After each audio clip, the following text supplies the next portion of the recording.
start with prayers and then I will share the screen.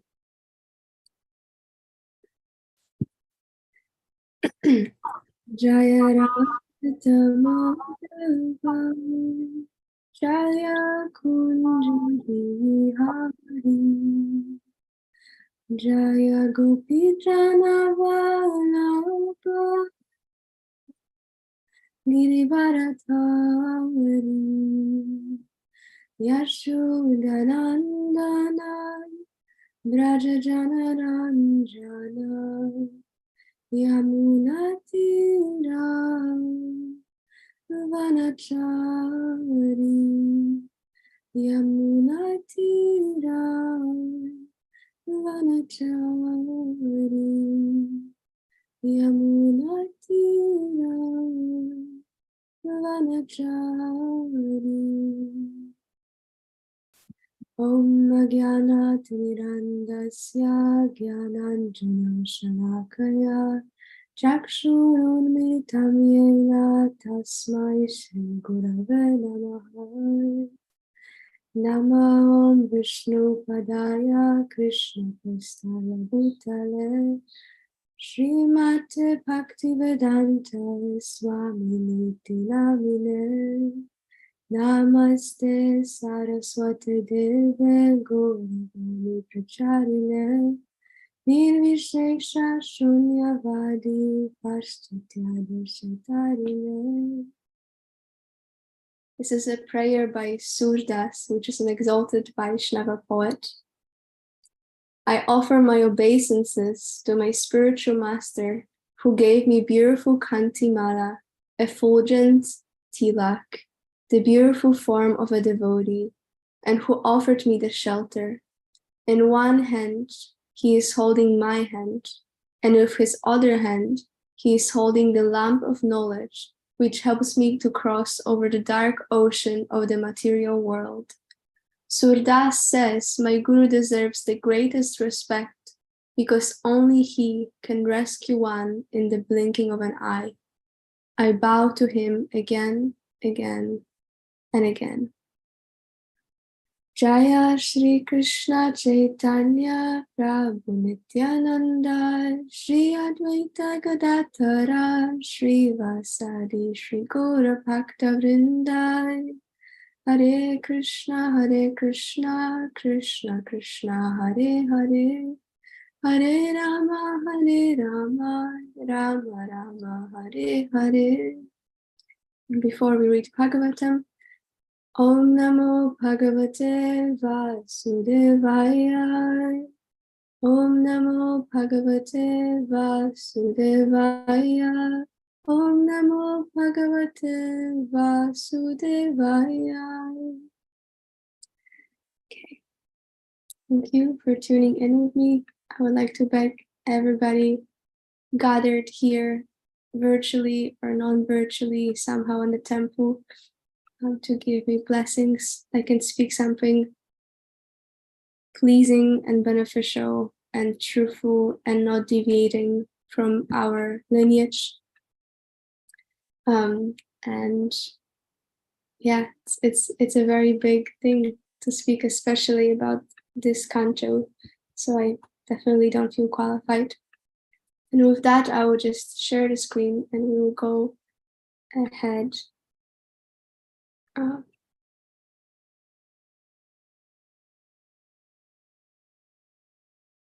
Okay.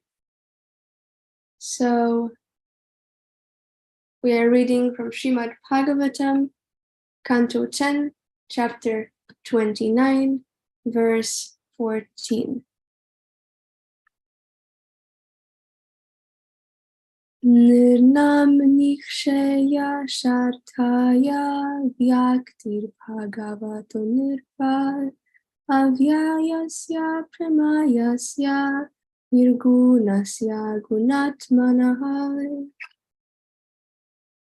Synonyms: Nirnam, for humanity; Nishrayasa, of the highest benefit; Arthaya, for the purpose; Vyaktihi, the personal appearance; Bhagavataha, of the Supreme Lord; Nirpa, O King, Avyayasya, O Him who is inexhaustible, Apremeyasya, immeasurable, Nirgunasya, untouched by material qualities, Guna Atmanaha, the controller of the material modes. And here's a translation by exalted devotees and disciples of His Divine Grace, A.C. Bhaktivedanta Swami Srila Prabhupada. O King, the Supreme Lord is inexhaustible and immeasurable, and He is untouched by the material modes because He is their controller. His personal appearance in this world is meant for bestowing the highest benefit on humanity. Purport. Since Lord Krishna descends to benefit mankind in general, why would he neglect innocent young girls who loved him more than anyone else did? Although the Lord awards himself to his pure devotees, he is avyaya, inexhaustible, because he is aprameya, immeasurable. He is also nirguna, free of material qualities, and thus those who intimately associate sorry, I lost the line. Sorry, he is also nirguna, free of material qualities, and thus those who intimately associate with him are on the same spiritual platform. He is gunatma, the controller or original personality behind the modes of nature. And it is specifically for this reason that he is free of them. In other words, because the modes of nature are his energy, they cannot act upon him. So I'll go verse by verse and speak a little bit on this verse.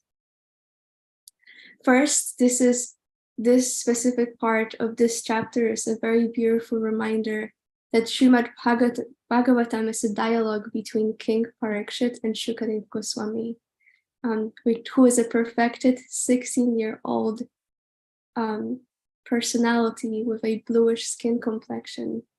And they are sitting in front of the audience of sages. And from time to time, King Parikshit reflects back what he hears from Shukadev Goswami. And sometimes he also asks him further questions or reveals his confusion, which is actually on behalf of our confusion that we can actually learn through this whole exchange. So this is exactly the moment where Shukadev Goswami was speaking about pastimes of Krishna and the gopis, and King Parikshit asked a question in return, and this verse is a reflection on that question and response. And something that also came to me as very sweet was that the translation is again a response of Shukadev Goswami. And he addresses King Parikshit very affectionately. The first word that he says is, "O King," and then he proceeds to speak his sharing. And that also in itself shows the humility of Shukadev Goswami, who is a perfected being, and the gratitude for this collaboration between King Parikshit and Shukadev Goswami, and also the gathered sages, for setting the stage for Srimad Bhagavatam to be revealed. And so that also brings this beautiful quality of cooperation that also Srila Prabhupada strongly emphasized so many times, that we are asked to serve together in unity. And this is here a perfect example of hearing in perfection and speaking in perfection, and also coming together and really balancing these two. So it just creates a perfect endeavor. And then there is the mention in the purport, the power of the association with the Lord, who is free from all material qualities. And so there is often this image that just like when the sun comes and the sun rays are shining, there is no darkness, and no, like, all the darkness is dispelled. And this fact is scientific. If we just look externally, it's like when the sun is out and it shines strongly, there is no darkness. There cannot be like a shadow if it really shines directly.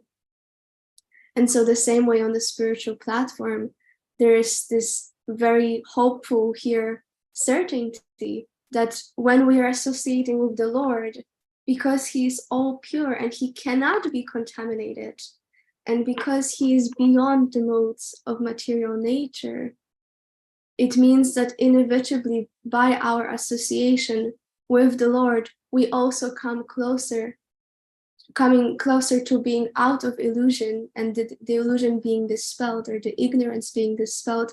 And also we come closer to being beyond the modes of material nature, or at least understanding how they work upon us, understanding how they exist in relationship with the Lord. And so since we are speaking about association with the Lord, I want to ask a quick question to the audience, which is, how do we associate with the Lord? And there are so many answers to that, and I would like to hear some audience participation. How do we associate with the Lord? I will withhold the uncomfortable silence until somebody unmutes. Chanting the holy names. Jai. Associating with devotees. Yes. Any other ideas? Taking darshan and serving the deities. Jai. Yes. Through nature, through his creation. Yes, also. I would say there are two more. One is kind of obvious because this is what we are doing now.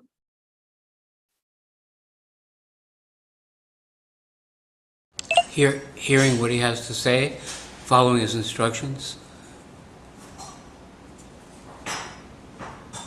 Associating with the devotees. Yes. Through Sangha. I didn't hear that. Okay.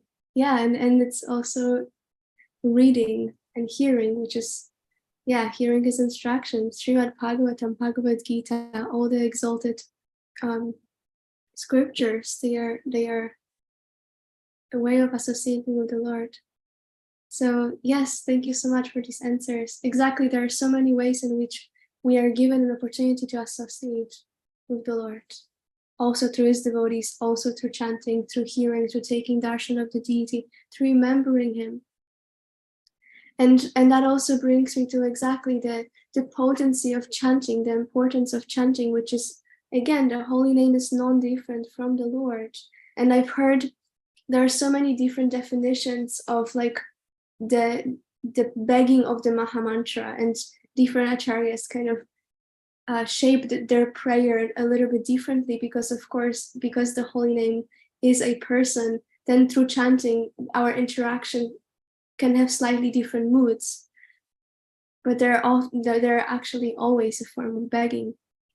And I've heard that explained as please Lord, I have taken shelter of your illusionary potency for so long. Please guide me and help me to take shelter of you, of the personal form of you. And that, I think, fits very closely to this verse and this purport, to really beg the Lord to give us the vision, to give us the strength to step out from the shelter, from under the shelter of the illusion into his shelter. And this is a quote from a class called Punch Your Way Back to Godhead by His Holiness Radhanath Swami. And the quote goes, "One who has taste and absorption in chanting the holy name is the wealthiest person in the world. And one who doesn't have a taste, even if he lives in a castle, is a very unfortunate fallen condition. We should pity and cry for such a person. This should be our conviction. Like the conviction that the holy name is our greatest fortune, and to chant the holy name purely and to attain that state eventually, that's essentially the highest success of any life we could take. And so that also brings me to the prayer of like, I have been serving my material body and senses, and they are never satiated masters. Krishna, you are transcendental to any mundane desires. May all of my faculties orient themselves towards you, and may I give up the shackles of the attachment that is only contributing to my further misery. That reminded me of there's a pastime where Radharani sends one of her close gopis to search for Krishna in the forest so that she can meet Krishna in the forest later. And the gopi is actually sent to do that when it's getting dark. And she doesn't know where the Lord is. And she steps into the forest and closes her eyes and attunes to her inner heart. And in that pastime, it's described that when she closes her eyes and attunes to her heart, the inner compass of her heart is always pointing towards Krishna, because the true north of that compass is Krishna. And so she knew exactly where to go and to where to find the Lord. And this is our goal, to recalibrate the compasses of our hearts through chanting the holy name, to always point towards the Lord and always connect towards Him. With that, I will go to verse 15. Okay. Kamam krutam payam sneham aikyam saudam evacha nityam haro vidatato yantitan mayatam hite. Synonyms: kamam, lust; krodham, anger; payam, fear; sneham, loving affection; aikyam, unity; saudham, friendship; evacha, also; nityam, always; haro, for Lord Hari; vidataha, exhibiting; yanti, they achieve; tat mayatam, absorption in him; he, indeed; te, such persons. Again, translation and purport by exalted disciples of Srila Prabhupada.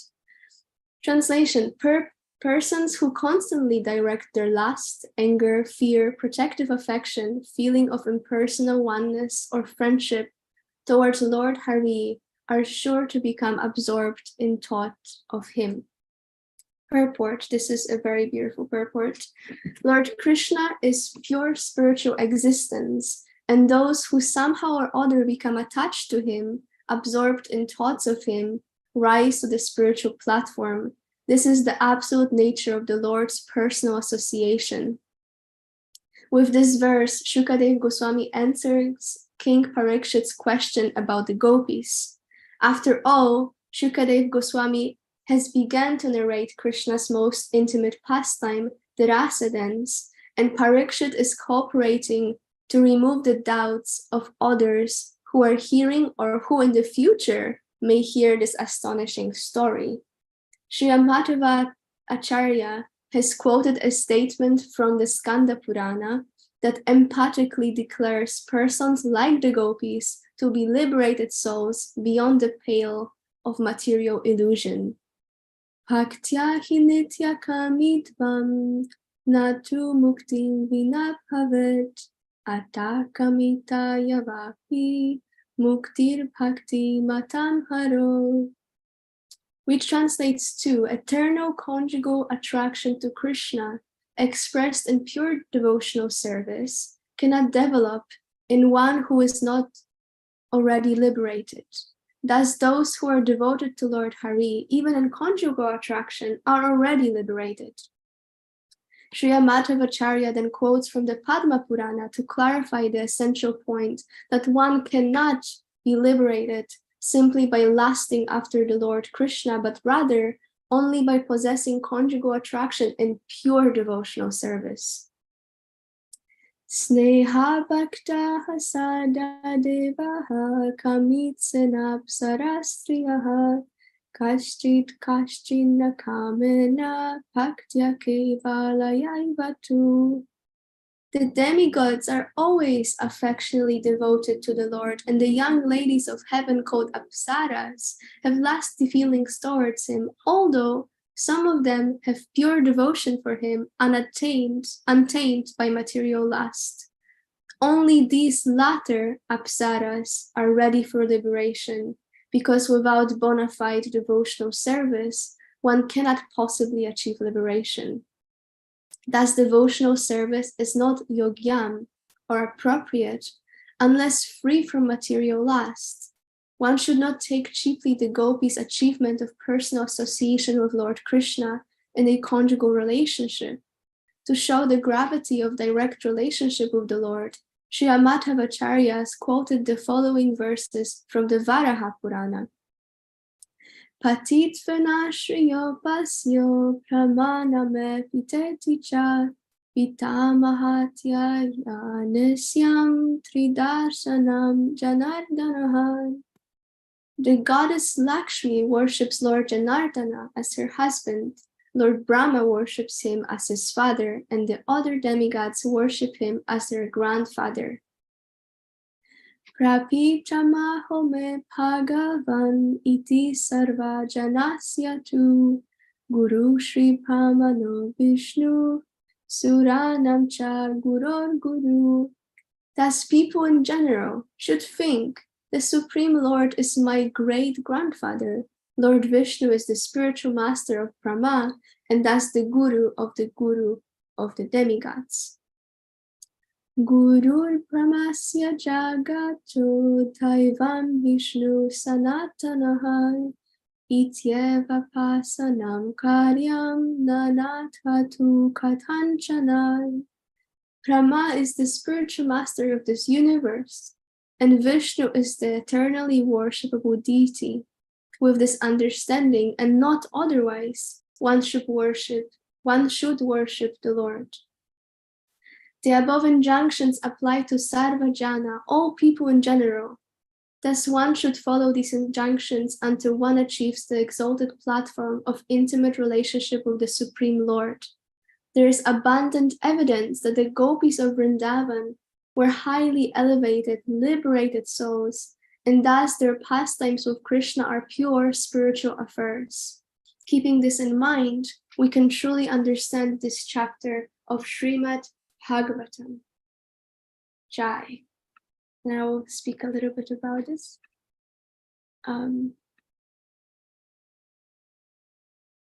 This is extremely beautiful. First of all, this whole verse 15 is like establishing the truth and clarifying any possible confusions that we may have. And it also shows compassion and kindness both of Shukadev Goswami, of Parikshit Maharaj, and of disciples of Srila Prabhupada on behalf of Srila Prabhupada, because it is such an offense to perceive relationships between the gopis and the Lord through the mundane lens. And thus we are protected through such purports to straighten our vision. And Raghunath Das Goswami in Braja Vilas Staba in verse 42, he says, or writes, affectionately protected by Krishna and their minds wrapped in meditation on the particles of dust falling from the tip of his handsome lotus toenails, the Gopas experience the happiness greatest than the happiness of many millions of universes. I worship these exalted Gopas. This is about his cowherd boyfriends, not about cowherd girlfriends, but I do feel it really was relating. And so here his whole purport is like a treaty of clarifications, which I really appreciate. And I actually just wrote the notes because there were 7 verses quoted, and I just essentially wrote what are the points which are being clarified. The first point is gopis are liberated souls, and they are never influenced by material desires. And the second was conjugal attraction comes after deliberation as the highest form of a purely spiritual service relationship. And so that already is straightening our vision of what we are striving for, and also how elevated this position is. This is the highest position of service and relationship with the Lord. 3, last described here is pure devotional service attitude in the mood of conjugal love. And this brought me to the verse from Padyavali, which is verse 1 and 2. A dark complexioned thief has stolen my heart. Look, he has already stolen the sins of the surrendered devotees, the life breath of Putana, the bracelets and garments of the young gopis, and the eyes and hearts of the saintly devotees. And so only after this complete surrender and complete purity of desire to just serve and please the Lord, that conjugal affection can develop at all. And of course, it shows how far we are from that, and not even to strive for it, but this is really, again, reestablishing such an exalted position of the gopis. Clarification number 4. Demigoddesses possess material desires towards the Lord, which means they want to enjoy separately from the Lord. Even it can be like a tinge of that desire to enjoy separately and not to offer everything. That already makes it the material desire. And there are demigoddesses that have pure desire to serve the Lord, and they have no other ulterior desires, which is our goal. And these demigoddesses only, called apsaras, can achieve liberation and continue on their journey towards higher relationship with the Lord. Number 5, devotional service is devoid of material desires. We know that, but it's so good to remember it again and again. Krishna lives for no one but his devotees, and his devotees live only for him. This is the real love. And the devotees can exemplify this love towards each other, seeking the Lord in the heart of everyone. That's a quote by His Holiness Radhanath Swami. And truly, Krishna says in Bhagavad Gita, I know no one but my devotees, and my devotee knows no one but me. Clarification number 6, we approach the Lord, remembering his other relationships and exalted position. We advance through mellows of rasa, and the most important basis of our connection with the Lord is service attitude, which is the dasya, because that's where we start. We are primarily servant of a servant of a servant. That's our position. And then the service increases and deepens, but primarily we're servants. This is from Kesha Maharaj. Love of God means loving God, loving those who love God, which is the pure devotees, the exalted personalities, loving those who are trying to love God, the practicing devotees, like me. Actually, I'm not a devotee, but I'm practicing. And loving those whom God loves, which is every single living being. And that's how we practice loving Krishna. And the last clarification is, we can only understand pastimes of the Lord when we are humbled and worship his devotees who serve him purely. And we are still allowed, even this is such an exalted position, to remember and to read about the pastimes of the gopis and Krishna. We are still allowed into his pastimes, first of all through reading them and through hearing about them, but also through the form of a deity. And that's the beauty of how we can center our life and invite Krishna into our life. Because sadhana bhakti means that Krishna is actively invited to participate in every single part of the devotee's life. And so even when we look at the worship in the temple, we wake up Krishna at 4 a.m. And that's when Mother Yashoda wakes him up. And then we have an arti after Mother Yashoda serves him breakfast and prepares him to go out to tend to the cows. And then there's Rajboga, which is when the cowherd boys take lunch somewhere in Govardhan Hill. And then they take a nap after a full meal, and then they have a snack after waking up. And then they come back home around 7 p.m. for dinner, and finally are out to sleep around 9 p.m. And that's the temple schedule. That's essentially how we are invited into partaking in Krishna's life, and how we can invite the Lord to be part of our everyday ongoing existence. And with that, I want to end with a prayer, which is what I've heard from His Holiness Indradumna Maharaj, and I was very touched by it, and I felt like I want to share it further. I bow down to the lotus feet of my spiritual master, who is a wish-fulfilling tree of the divine love for Krishna, the most munificent benefactor who initiated me into valuable jewels of both the Gayatri and the Mahamantra. How can I sufficiently praise his glories? Impossible. Thank you so much for hearing me and your attention.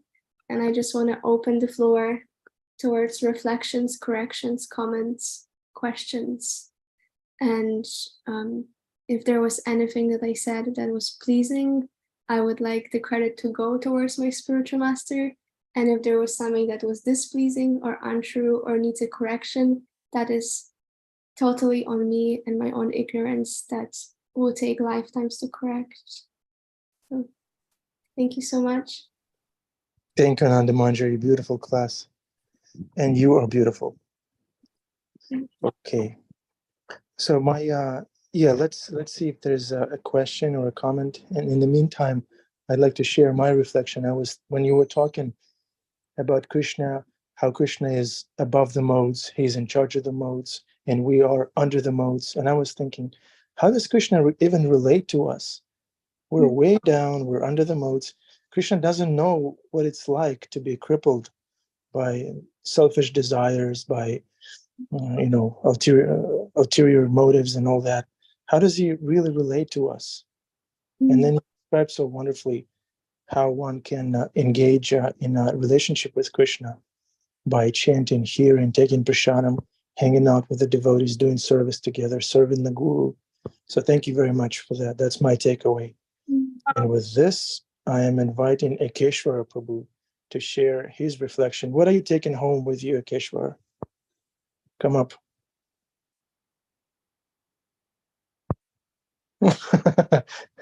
Unmute yourself, Adi. Unmute. Come on. Hold on, Ekeshwara Prabhu. Yeah. What is he asking me? What did you? What's your takeaway? I came in so late. I appreciate the thing she said that was so impactful. You put me on the spot. Yes, I did.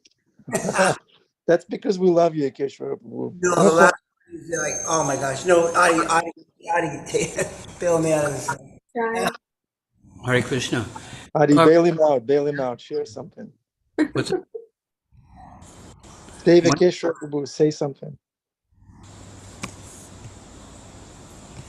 He's asking you again to say something. No. I'm asking you. I'm asking you to save Ekeshwara Prabhu and say something. Brooklyn in the house. What did you say? Brooklyn in the house. Yeah, Brooklyn in the house. Well, I was also thinking of a quote that Bhima Prabhu once shared with me. It's from Radhanath Maharaj. Radhanath Maharaj once said, according to Bhima Prabhu, that you can chant 24 hours a day, but if you're still attracted to the material world, you are going nowhere. Am I getting it right, Bhima Prabhu? Is that something you shared? He said you can chant. Actually, this is actually a lecture.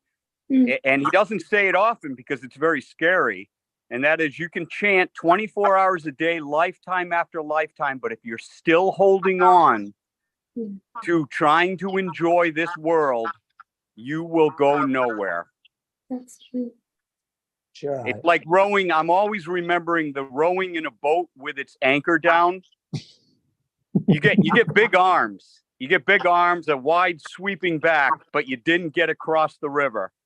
Yeah. Nice, Bhima Prabhu. Yeah, Bhima Prabhu is not here to enjoy. He's not attracted to the world. He's not even attracted to his own beard anymore. That's it for him. I love the world and I love my beard. You're going nowhere. I sure am going nowhere. This is Okay. very pertinent because, I mean, in Nectar of Instruction, right, there is a verse which speaks about that. Of course, we have desires and we need to purify them and let go of them. And the offense is to maintain our desires. Like, one thing is to acknowledge, I'm desiring something and I would like to have it transformed so that I can actually serve the Lord more purely and that I can serve the holy name more purely. But the other thing is, which is an offense to the holy name, to chant and then to think, well, I'm chanting, so I don't need to work on those desires per se, or I don't need to pray about those desires to be released or for the attachment to lessen. And so I do feel like that is essentially the dual effort. Like, we need to acknowledge where we are and also to also scan, like, how much am I really willing to let go of this desire and to correct that mentality as well, because truly, like, we are not going to advance much if we are not trying to chant purely. And as long as we are not, the holy name will just not reveal its full potency towards us. Yes. I'm sure Maharaj meant, of course, that if we're chanting and we're saying, Krishna, please purify me, please release me, please teach me a lesson. These are my prayers. Please do whatever it takes, because I'm not letting go voluntarily here. Please let me see what's up. Please let me know your will in this. Maharaj, I believe this was a class about, insincerity. Insincerity. Yeah. So a lot that comes with insincerity is you're really not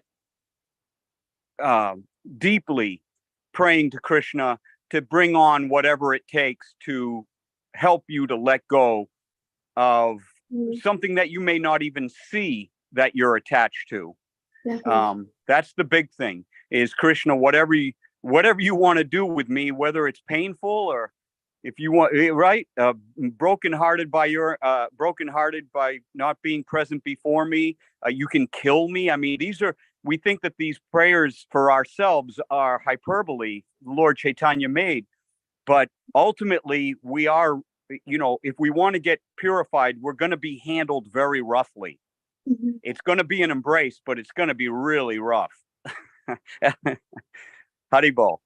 For you, Bhima Prabhu, it's going to be rough. For Ananda Manjari, it'll be very gentle and loving.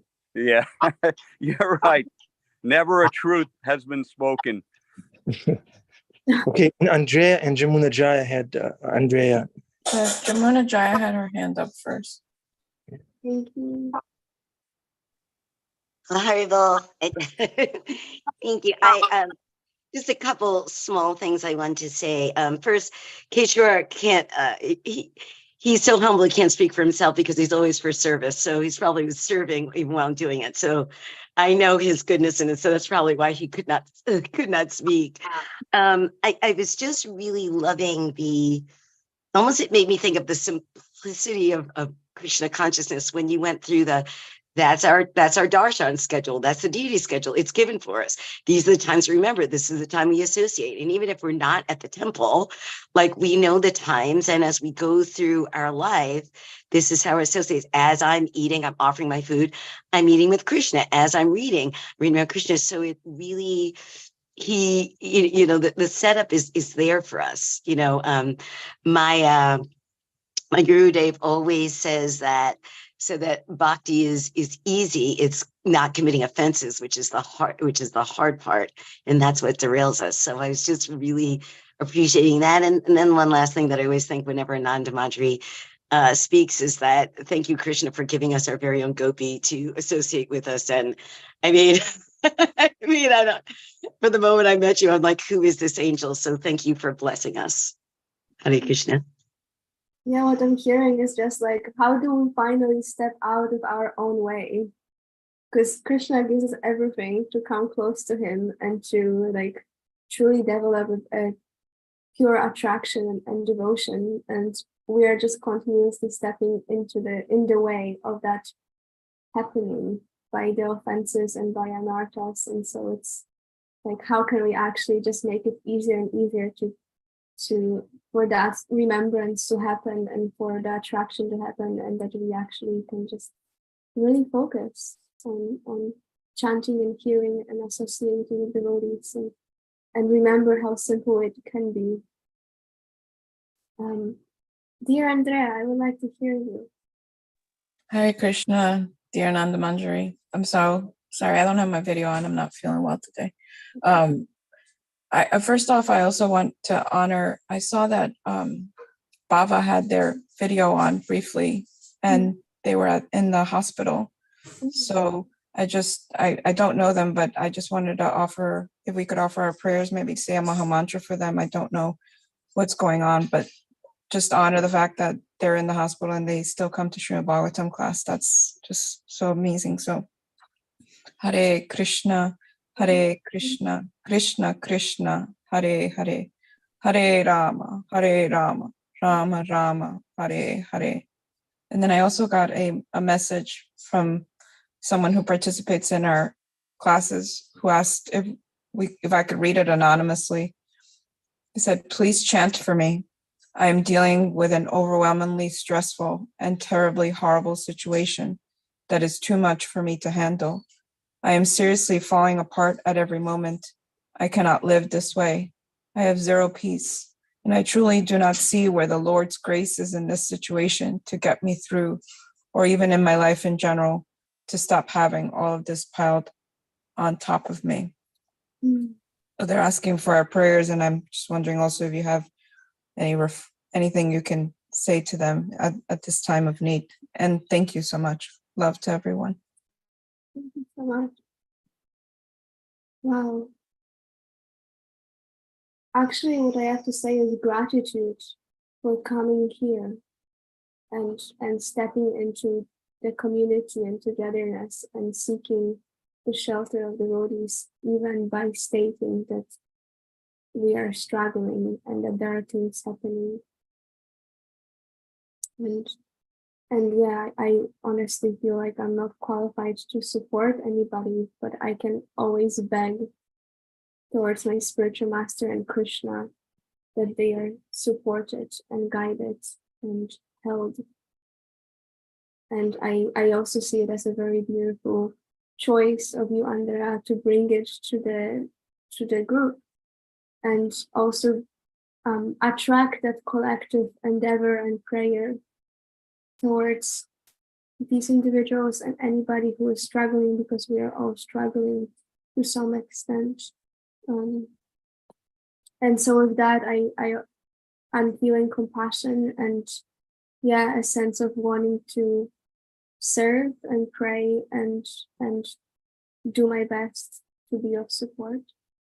And I want to request everybody here that if you have some spare energy, which I believe you can have, because our minds are always just running wild most of the time, and so perhaps we can bring them back into actually praying on behalf of others, so that they can come closer to Krishna and feel more ease in their hearts and trust that they are in the Lord's shelter, and that whatever is happening is actually arranged out of love and nothing else. So, Thank you, Ananda Manjari. yeah, thank you. Yeah, we're all struggling. So, but who's actively struggling right now? We are with you. We're in this together. and we love you and we're there for you. We're not going anywhere. Yeah. Srimad Bhagavatam will continue no matter what, by the grace of Srila Prabhupada and his disciples, by the grace of all the people who attend steadily from the hospital bed, from the driver's seat, like Isabel's spirit soul. She goes in ecstasy here and there, so she has to stop the car to go in ecstasy from hearing about Krishna. Yeah.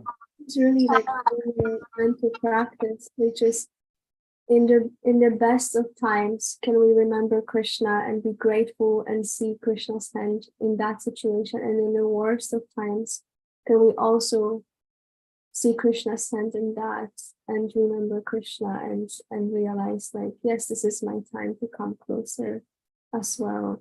It is said that, yeah, when Lord favors his devotee, he actually sent calamities so that devotee feels that there's nothing but Krishna, and there's like, I don't want anything else, and this relationship is my only shelter. But of course it's easier to like hear it than to actually truly trust it in the situation. But this is our practice as well. Yeah, we can take inspiration from personalities like Bhakti Tirtha Maharaj. He had a great deal of struggling, but he said it doesn't get any better than that. So right now, let's take darshan, dear devotees. Thank you so much.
Bhagavatam Samasitam Sundarangam Gandharvakoti Kamaniya Visheshashobha